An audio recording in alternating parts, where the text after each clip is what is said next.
Perform the indicated operation. Here we have the polynomial x to the third plus 3x squared minus 6 divided by x minus 2. Now, since our divisor is something more than just a single-termed monomial, it's a binomial, we need to perform this division using long division.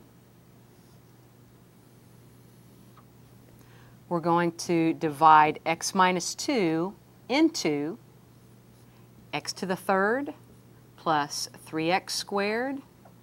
Now, notice that we're missing a term here. We've got a degree 3, degree 2. There's no degree 1 term, so I'm going to put in a placeholder right here, plus 0x and minus 6. That's just going to help us to keep our division straight. This starts with x goes into x to the third how many times? Well, it goes in there x squared times. Now multiply back. X squared times x is x to the third. X squared times negative 2 is a negative 2x squared. At this point, we need to subtract, and I like to do that by adding the opposite or changing signs and adding. X to the third plus a negative x to the third cancels out. 3x squared plus 2x squared is 5x squared.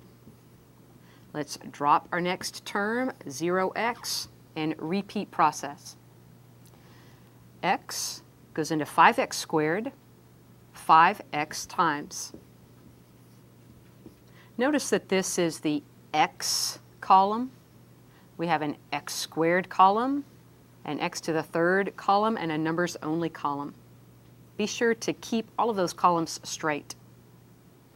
Multiplying back, 5x times x is 5x squared. 5x times negative 2 is a negative 10x.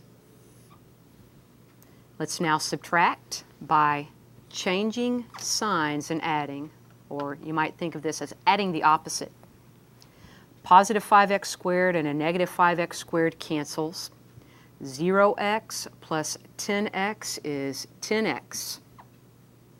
Drop that minus 6. This is the last round. X goes into 10x 10 times. Multiply back. 10 times x is 10x. 10 times negative 2 is a negative 20. Let's subtract by changing signs and adding. Positive 10x and a negative 10x cancels. Negative 6 and 20 is 14. This one has a remainder. Let's clearly write that answer now. Our answer is x squared plus 5x plus 10 plus our remainder, 14, over the divisor of x minus 2.